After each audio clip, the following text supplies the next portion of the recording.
Good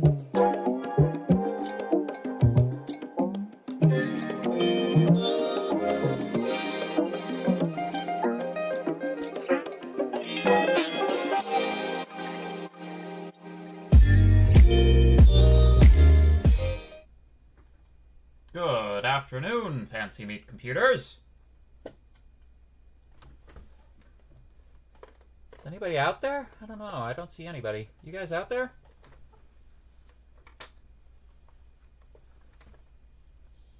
Three people. 7 playbacks. Average watch duration, 11 seconds. Nice. Or maybe that's 11 minutes. But the stream is only 2 minutes old, so I think it's 11 seconds. Hello! Thank you for joining us.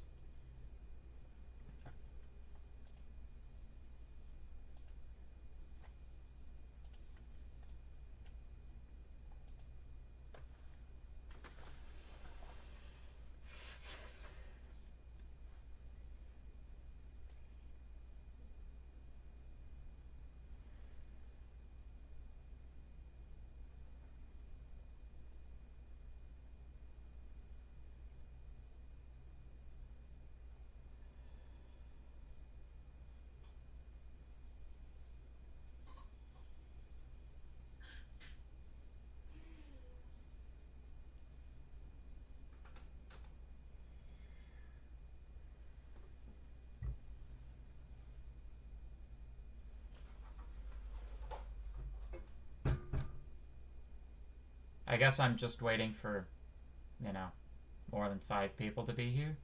I might be waiting a while. Usually don't get started till at least 3 or 4 minutes past the hour. Erg, kill me.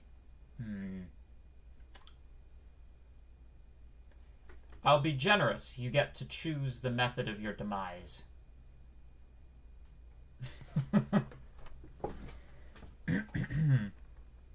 Sick of configuration files, you say? Do tell. Explain your woes.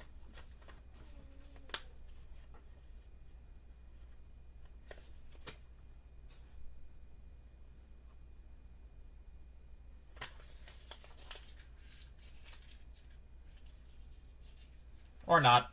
It's up to you. I don't care.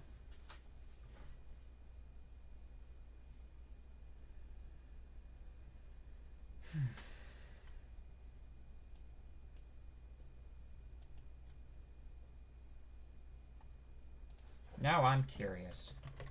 I'm kind of curious, is everybody watching these videos on the weekend? Because if I have less views than students, man.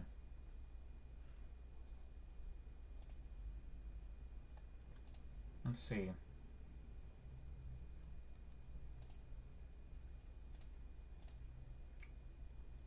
So, last lecture, 40 views. That was from Wednesday. The lecture from Tuesday, 56 views. Okay. From last week on Friday, 66 views. 69 views, yeah. Oh, 100 views last Tuesday. That's good. Yeah. Seems like things really dropped off this week in terms of people actually watching.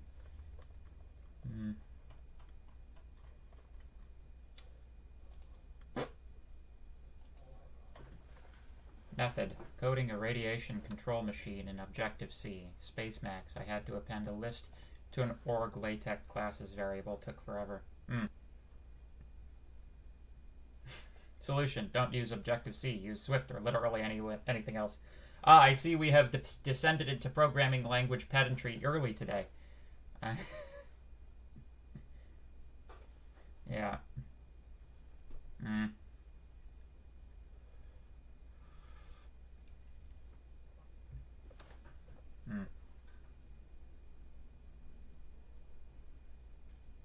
I kind of feel like making 70% of the exam worth specifically on the stuff in the last week, just so that all of those people who think it's safe to not attend lectures anymore, you know? Reality, people only watch when they are stuck on the assignment. Yeah, that's probably true. Unfortunately, that's probably true.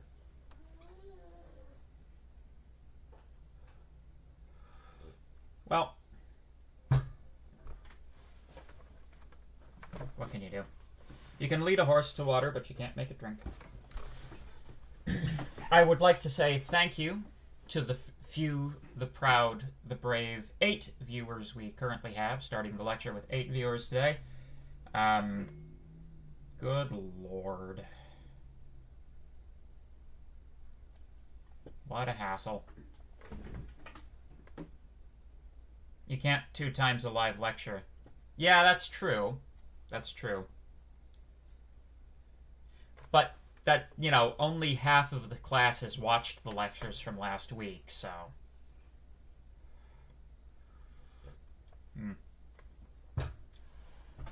Yeah. Anyway, let's get learning, shall we? See if we can finish off this topic today. So, we've been developing this idea of how to express data structures within the context of our existing algebras, right? This is what we've been doing over the last, couple of sessions, last couple of lectures. We started off with the very, very simple pairs, not those pairs, these pairs. We then developed, we abstracted this idea of the coupling of 2 things together to create tuples. Tuples are like pairs, but have n elements in them. It also doesn't help that the exam for this course is relatively early in the exam block. I couldn't schedule it at any other point. I looked, I tried, but that's the only day that's suitable for it.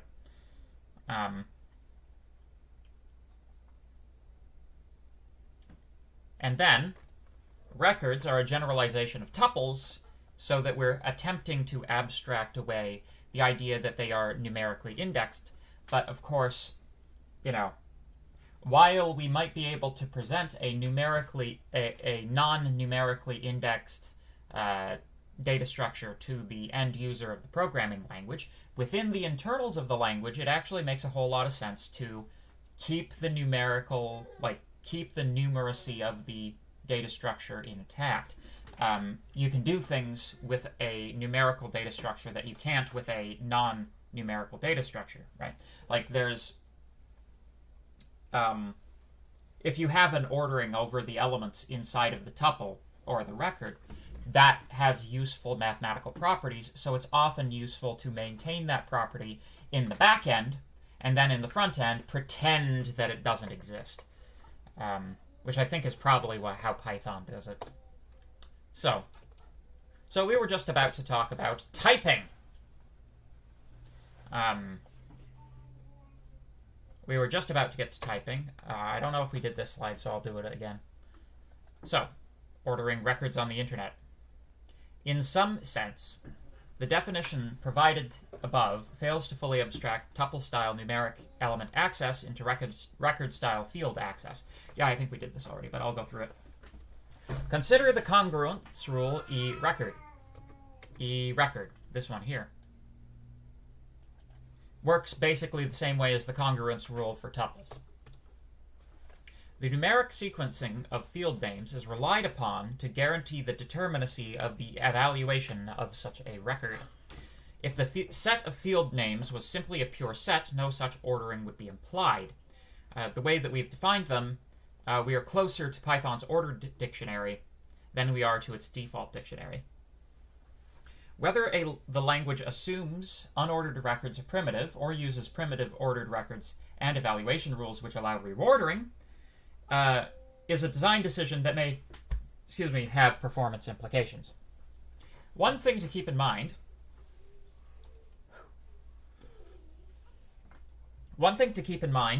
with respect to implementation of such a data structure in a real language that would operate on a real machine is this is a data structure. The data structure will be stored in memory. Memory always has an implied ordering because you can always order by address. I think ordered is default now. Oh, interesting. I'm not up on like Python 3.10. It seems like they've changed quite a lot in 3.10. Yeah. Maybe they realized they needed to make their language less terrible. Wah, wah. Yeah, so when you're working with a data structure, it's always going to have a ordering that's implicit if you look at memory. The question is it useful to provide a programmer with the abstraction that this is an unordered data set, right? It's kind of the question, why do sets exist in Python? You know? Why do they exist in Python? They need to nuke it to make it less terrible. Ha! Ho ho! Yes.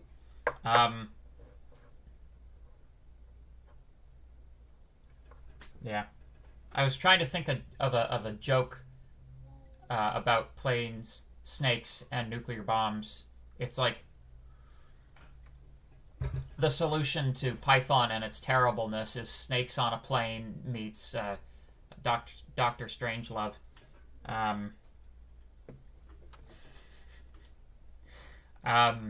Anyway.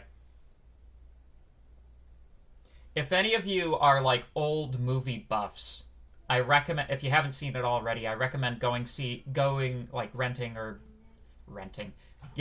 and finding Dr. Strangelove or How I Learned to Stop Worrying and Love the Bomb. It requires that you actually pay attention to it, unlike modern movies, but if you pay attention to the movie, it is absolutely hilarious.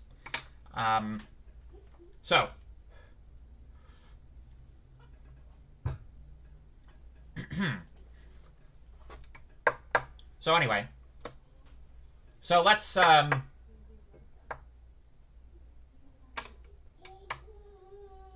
ever write a pun and you have no idea what you were on when you wrote the pun? Anyway, the typing rules for records are about what you would expect. So for a record to be well typed, each element of that record must be well typed. And in order for a projection to be well typed, the record that you're projecting from must always be well typed. Only old movie buffs rent a movie. Yeah, I know, right?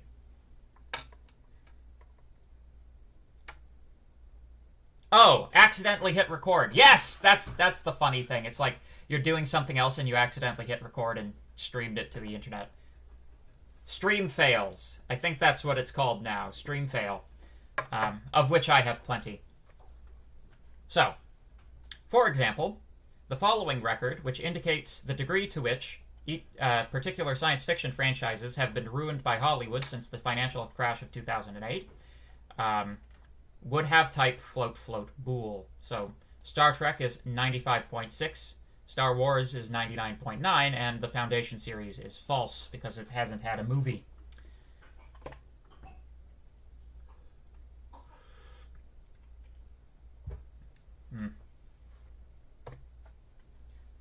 I expected that to spark at least a little bit of, maybe that's so uncontroversial that, like, it's not even worth mentioning. Or maybe you guys are all just dead.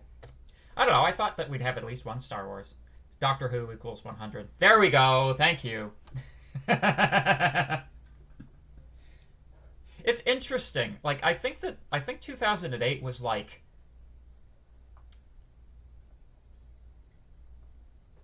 a very important year for reason. Like, I think the financial crash actually had, like, way more effect on things than people actually think.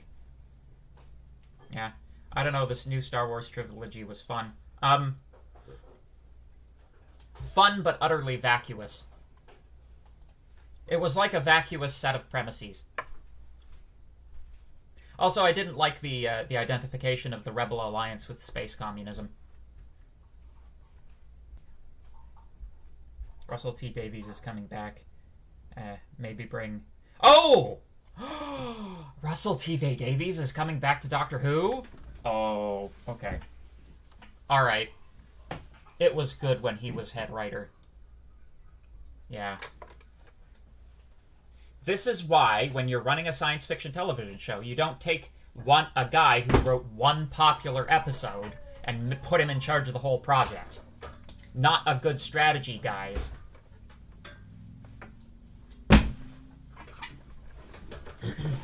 Anyway, so that thus concludes our discussion of records. So now, let's talk about something kind of interesting. We're going to take a brief moment and talk about something a little more algorithmic and a little less, okay, this is how you structure data. You know, I realize that this lecture has kind of been like, oh, he forced the BBC to sign away the monitoring privileges to his company as well. They can't stop him. It's like, I'm going to fix it and you can't stop me. Maybe the only thing that would make this perfect is if they brought David Tennant back.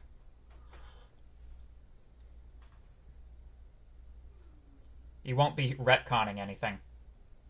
Yeah. Well, I mean...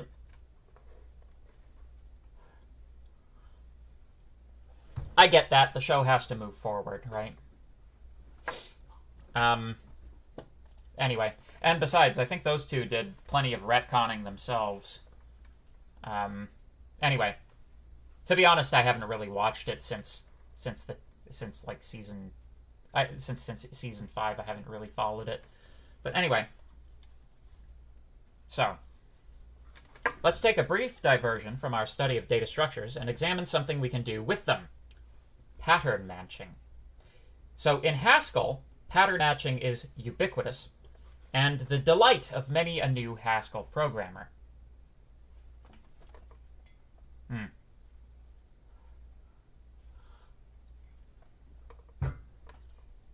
In Haskell, complex data types can be broken down into labeled subcomponents via pattern matching.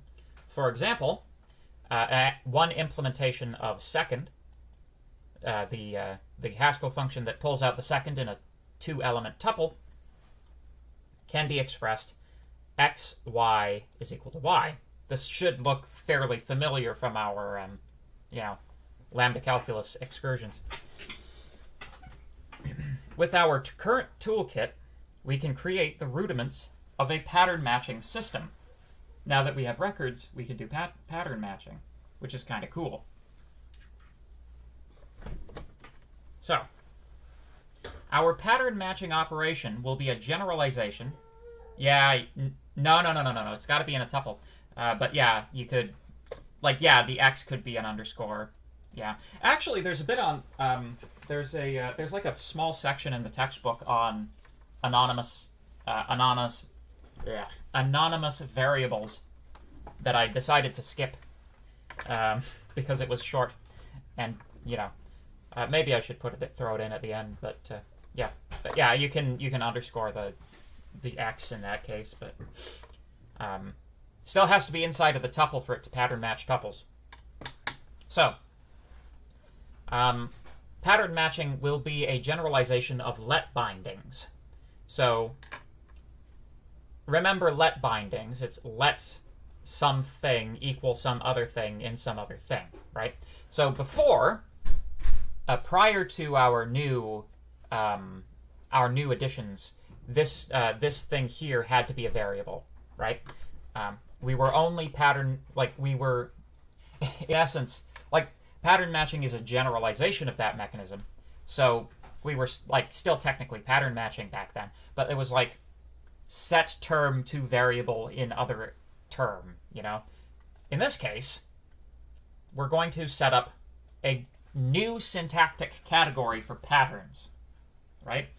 So a pattern can either be a variable x or it can be a record. All right? So we'll be pattern matching over records slash tuples slash pairs, so we require a pattern that matches the data structure we are trying to match. So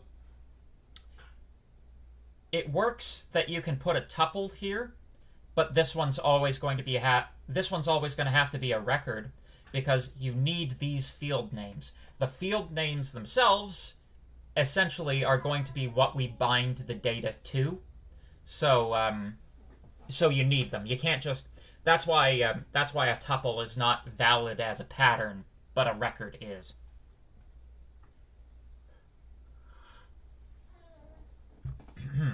Will be pattern. Hence, a pattern may either be a lone variable or a record containing only variable names or other patterns. Yeah, so that's another thing to note. Patterns are recursively defined, so you can have a record within a record within a record, and that's all a correct pattern. So, let's take a look at the evaluation rules for pattern matching. So, let P equal V in T evaluates to a match operation with P and V over T. So, obviously, this little bastard is going to have to be explicated. So, we also have a congruence rule, which is about what you would expect. Yeah. Let and record combine their rings to become captain pattern. Yes! That is, by my powers unite! Yes. Apparently the Captain Planet television show was absolutely terrible. This is what I hear anyway. Lots of stuff from the 80s is absolutely terrible by modern standards. So, the congruence rule is nothing special, but what's with the mysterious match function? So, so basically we have to decide what semantic implements this matching, right? So this is how it works in Haskell. Let's review how it works in Haskell, and then maybe we can, figure out what we're talking about here. So, in Haskell, inputs get applied to the pattern, and components of the inputs are identified with various variable names. Then, occurrences of those variable names in the return expression are substituted for the input components. Whatever this match function is, we know that we want it to create substitutions. So,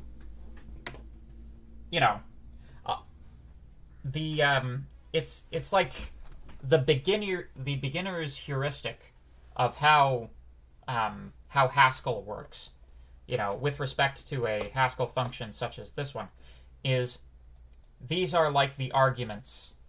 This is like named arguments, and then you use those named arguments in the expression in the same way that you put inputs into a Python function, and the those inputs are used as variables, right?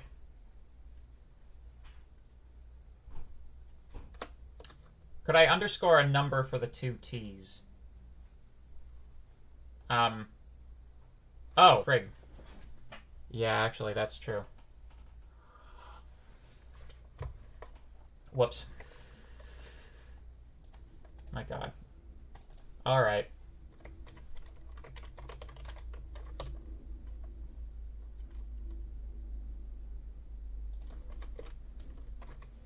Every once in a while, one slips through, eh?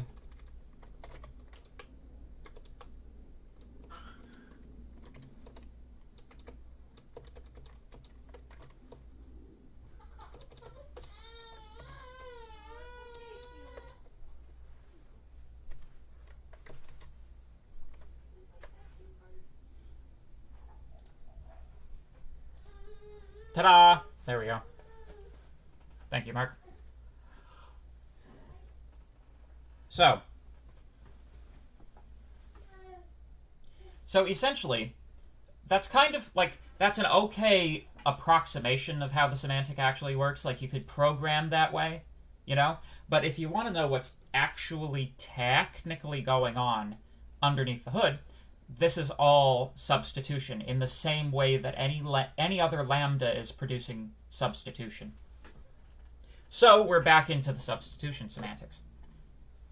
So here we go.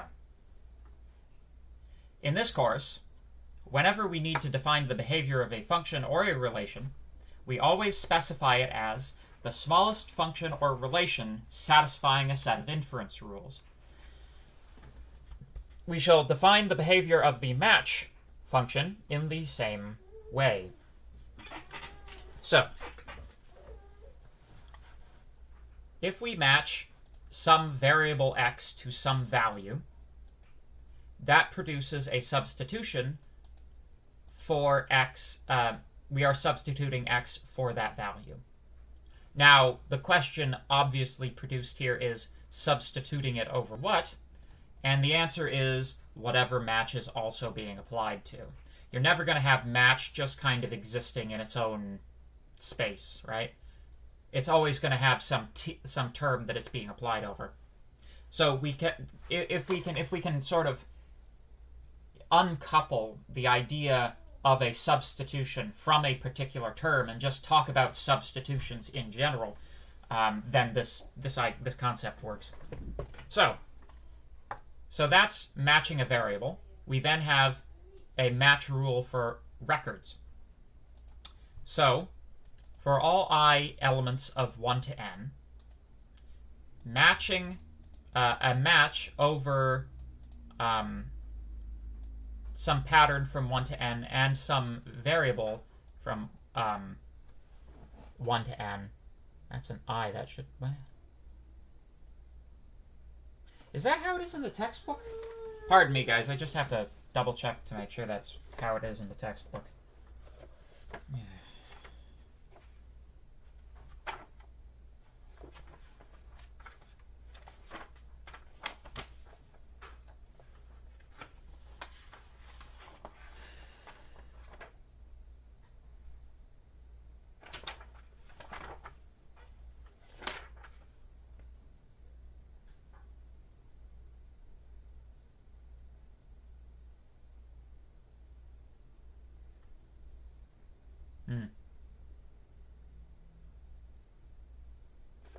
Okay.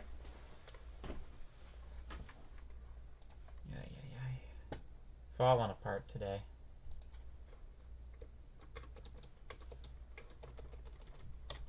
This makes more sense.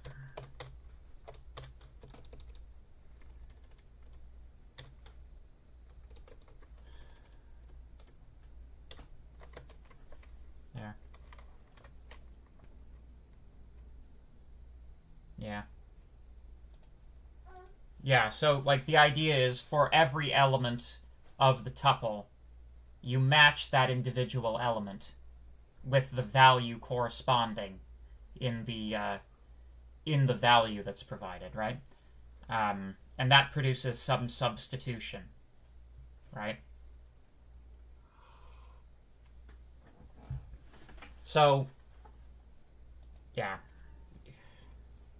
So, yeah, for all I in the set of numbers between 1 and n, if the match, like, if each match for each I, like, is equal to some sigma, some substitution sigma, small sigma this time, then matching over the entire record yields sigma 1 composed with sigma 2, composed with sigma 3, etc., etc., etc. The circle here is function composition. So, let's go through a few examples. So let's say we had let xyz equal 2, 3, 4 in x times z minus 7. What? Minus y. 7? Y? What? So, through e let v, or is that e let... I think that's... No, that's e let v. Yeah. So for e let v, we convert this guy into a match function where we... oh, that's the wrong example. Here we go. So we convert this to a match function where the first argument is x, y, z, the second argument is 2, 3, 4.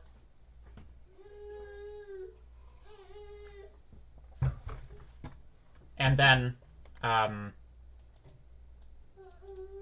you perform the matching over X, Y, and Z, right?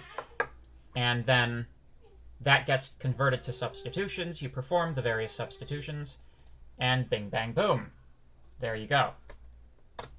Similarly, so this is kind of an interesting one, right?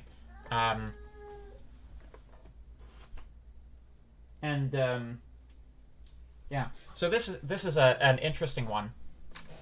So we have let x, y equal 2, 4, 6, with 4 and 6 being a pair inside of a pair, right? So this is like a pair inside of a pair instead of, like, you know. So we're matching a pair to another pair, but one of the elements of that pair is another pair, right? In the expression lambda t, lambda f, f, x, y, right? So this converts to a match. We are then matching x with 2 and y with 4, 6, the pair 4, 6, composing those. So you get a substitution. X gets substituted for 2, and y gets substituted for the pair 4, 6, right? You then apply those arguments using our standard evaluation semantics for lambda calculus. We find that the first argument gets thrown away, so the 2 is thrown away, and the second argument is then evaluated against the identity function, yielding only itself. Typing and soundness for pattern matching will be the subject of next week's tutorial. Are there any questions?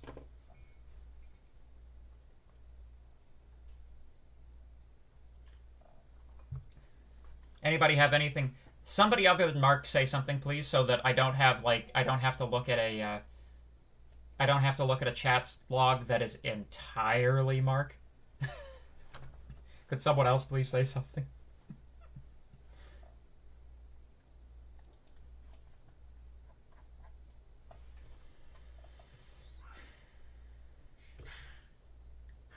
Thank you. Thank you, Daniel.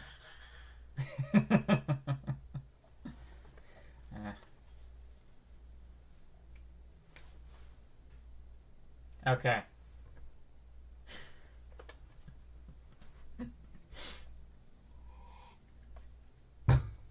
Cool. So, we just have one data structure left to talk about here.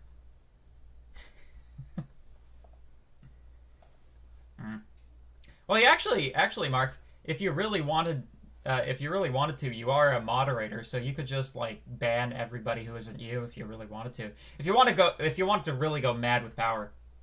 Are all the pairs also records?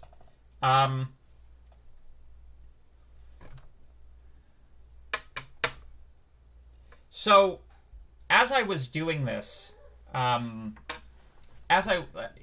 he's a mod because in the first year class, like, it's useful to have him denoted blue as the TA, because that way, like, it's a system so that all the students know, you know, that this is a TA they're talking to, you know, in the chat log. But anyway, so it's actually kind of interesting. I was noticing this as I was doing this, these examples with you guys. Like, these are actually, like, they're not quite the examples in the textbook, but there's, like, in a paragraph in the textbook, they are used, right? And in this form, though not as, like, a full derivation. And it, like, this doesn't look like a record to me, because where are the field names? Right? Like, what the heck, man? Perhaps this is the record. Perhaps what they're saying here is that, like, these names end up being field names, and these end up being values, and together this composes a record. Perhaps that's what they're saying. But, like, it seems to be inconsistent with, our syntax here. So I don't know what's going on with that. I think maybe we found a problem. You shouldn't actually do that. Don't get out. I'll unmod you. Look me in the eye. I'll unmod you.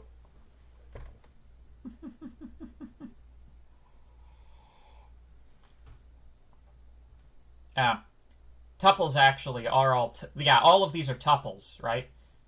So we're implicitly creating field names and matching them all in the derivation. Yeah, I guess so. Yeah, like, to be honest, to be, like, completely 100% honest with you guys,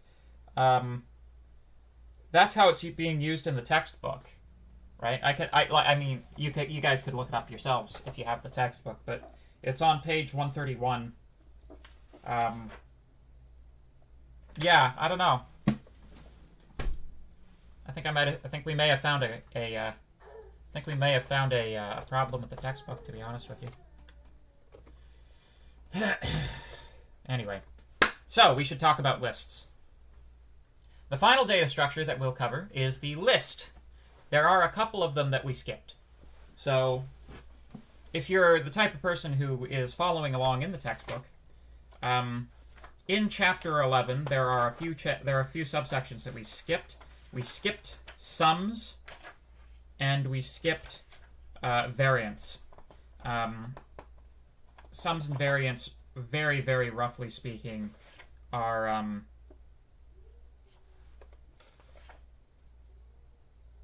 like, I don't know.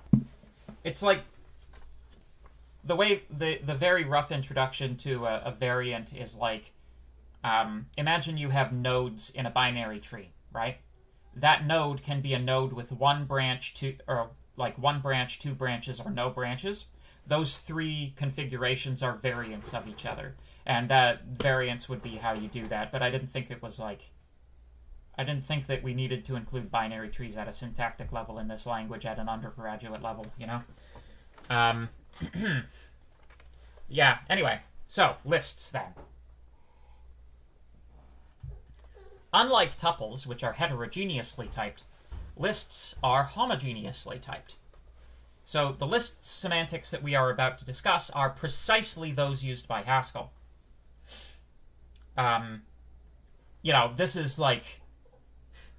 A lot of this course so far has been, I'm going to teach you Haskell without actually telling you that I'm teaching you Haskell.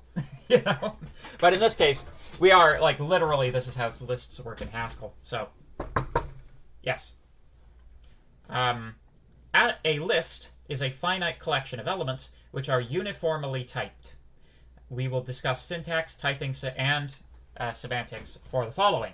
So we're gonna introduce these 5 terms. Number 1, empty list. Number 2, the list constructor, also known as cons. Test for an empty list. Head of a list and tail of a list. So, like lambda abstractions, each of our list terms will require a type annotation. So, in order to have a null list, in this case, we're going to need to know what the type of that null list is. This is important, right? So imagine you're a type checker, right? And you've got a cons operation. This is kind of jumping a little bit ahead, but you can imagine that in order for a cons operation to work, the head and the tail that you're trying to pop together are supposed to be of the same type, right? Because lists are monotyped. What happens if you're in a situation where you have a cons between an empty list and some element, right? Well, if you did advanced type theory, you would know that an empty list is polymorphic on any list type, right? But since we're doing a simply typed type system, since our types are simple, the empty list needs to know what type of list it's supposed to attach to, because we don't do type polymorphism, right? So that's why we need type annotations for these things. So essentially, is, nil, head, and tail all take a term. cons takes 2, and nil takes nothing. Both empty lists and lists containing only values will be values themselves. There you go. Evaluating. In the same way that true has no evaluation rules, nil also has no evaluation rules. It is a value. It does not need to be evaluated. It is the result of evaluation. Since cons doesn't really do anything except exist, we have two congruence rules for it. So, two congruence rules in the exact same form that we usually have congruence rules that control the determinacy of evaluation. The evaluation rules for is-nil are a bit more interesting, and should remind us strongly of our old friend is-0. So, is-nil with nil applied yields true. Is-nil with cons of anything applied is false. If you replaced this with 0 and this with successor of a numeric value, you essentially have is-0, right? You then also have a congruence rule, because of course you do.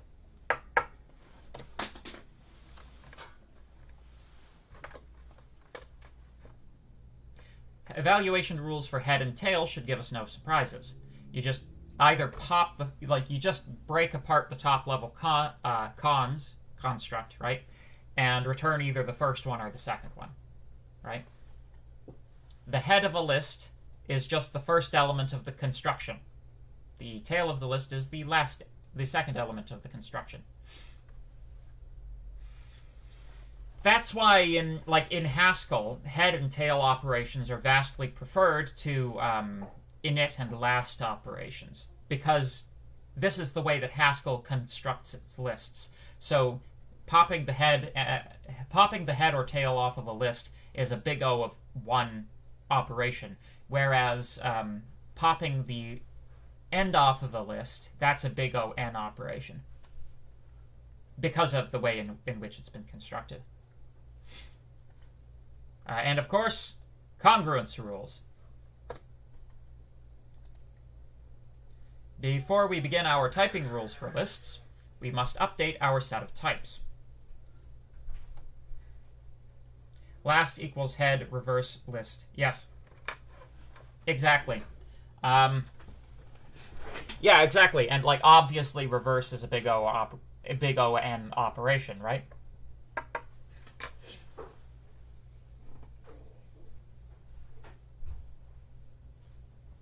No! That's not correct! You can't just...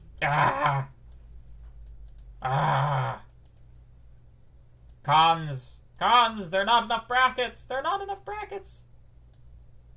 Oh, yeah, okay, I see what you're saying. But no,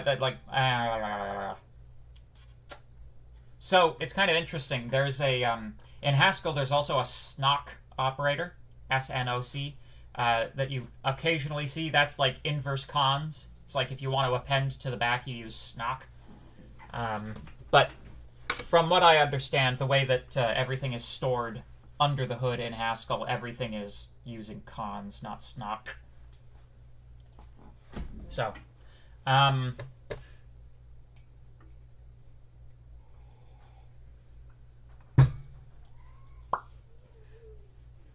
before we begin our typing rules for lists, we must update our set of types.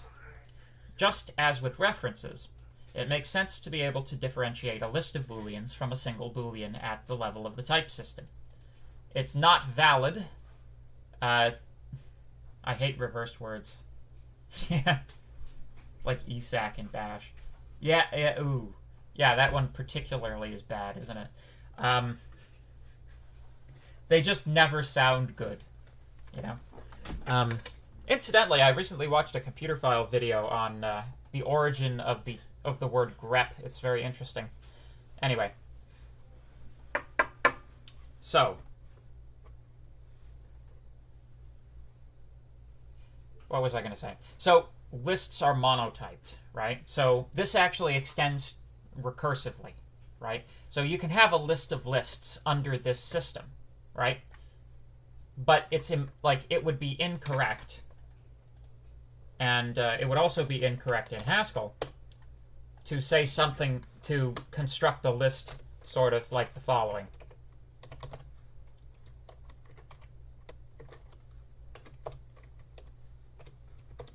Right? This guy is not a list of integers, so he's not valid right here. Right? So this whole thing wouldn't type check in Haskell. Although there's no problem with it in Python. Because of course there's no problem with it in Python. So, typing rules. Typing rules. We got lots and lots of typing rules. So, in general, only the usual subtleties apply here. The main utility provided here is the prevention of elements of incompatible incompatible types being added to a list. So nil has type T, type list T, right? If T1 has type T and T2 has type list T, then when you cons them together, that still has type list T. If T is a list, isNil is a bool. If T is a list, head T is whatever T is. And if T is a list, then tail T is still a list of T.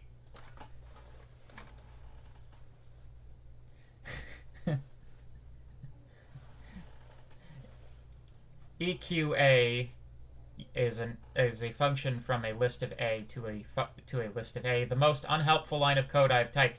What are you talking about? What are you talking about, man? If you don't say they're equatable, then somebody stupid might walk in and like puts two things that don't have equality defined over them into your function. And if you're using equality to in that function, then what the heck? That you'll just hit, everything will explode. Yeah. So anyway, so that's lists. If any of you have sneaked a peek at assignment 10, there's a fair amount in it on lists.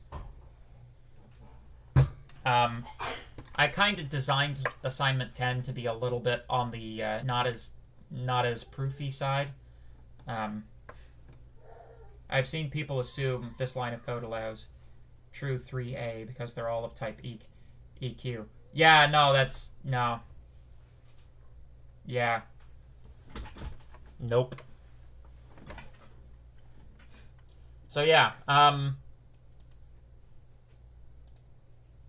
so anyway, that's all I got.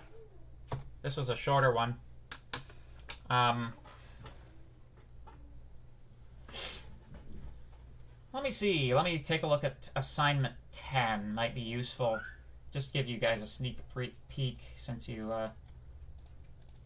Assignment 10 is the last assignment, by the way. Bop. So it shouldn't be too bad, actually, I hope. Question 1 is just take the pattern matching rule, the pattern matching rules for records and extend it with lists. And the other one is just extend the list semantics with a few more terms. Indexing, length, concatenation, and filtering, and the fact that the provided reference link is in hackage.org is, that should be a fairly straightforward assignment. This one shouldn't take you too long. But this is like more on the language design rather than language analysis side of things. Which is kind of interesting. Like, I am sort of predisposed to think that the language design stuff is easier than the language analysis stuff, but I guess people seem to have more problem with the language design questions than the language analysis questions for one reason or another. I'm expecting proofs on the exam that can kill us. You may or may not be disappointed.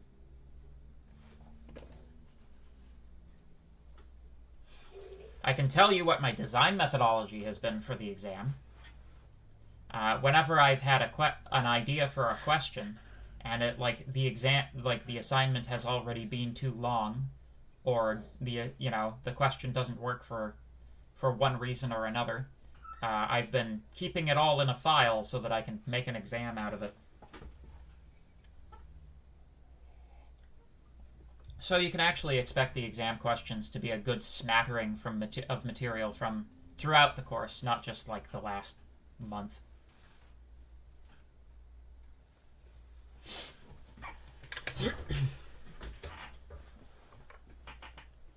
We're very close to having Mark domination in the chat again. Are there any other questions?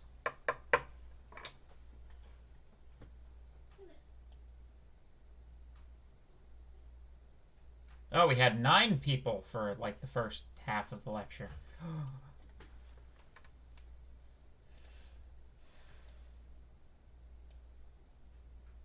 Please say it won't take the entire 24-hour. There we go. Yep. Almost. It won't take the entire 24-hour writing time. Don't worry.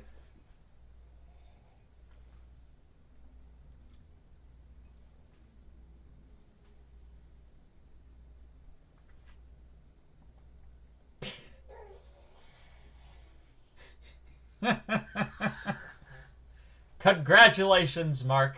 You achieved your goal.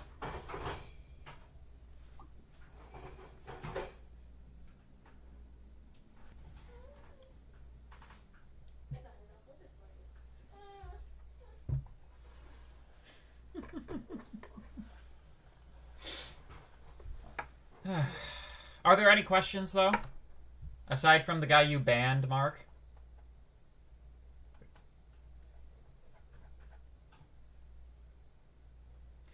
Sorry, when is the time for the 3MI3A final exam? What a goblin. Yes. So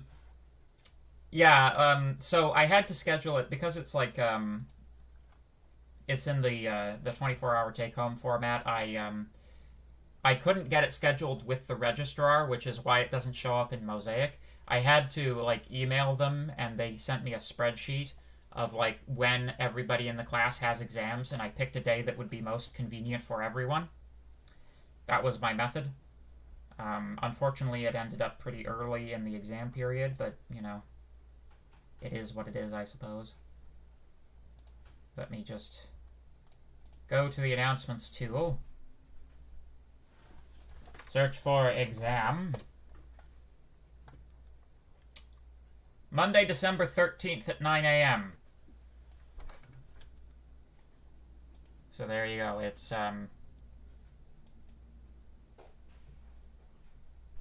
4 weeks from now? Ish. So we got about a month. Doesn't feel like it. It was temporary. He is back now. Well, I don't know. I haven't heard any. I haven't seen any evidence that he isn't banned permanently. Except, of course, the thing said that it wasn't a permanent ban.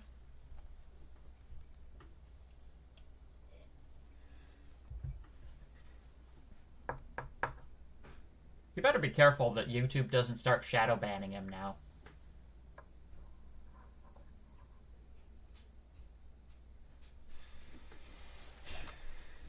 It's Monday the 14th.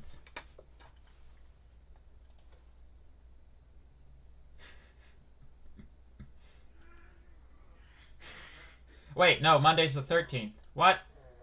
Break. Did I say? What did I say? 13th. Yeah, the 13th. Wouldn't be the first time.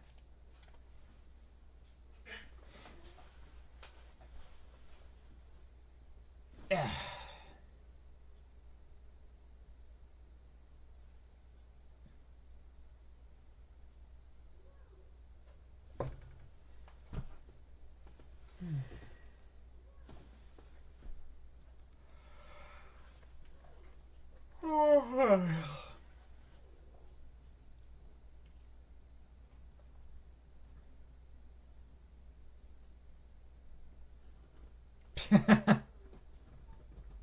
That's okay. Anyway.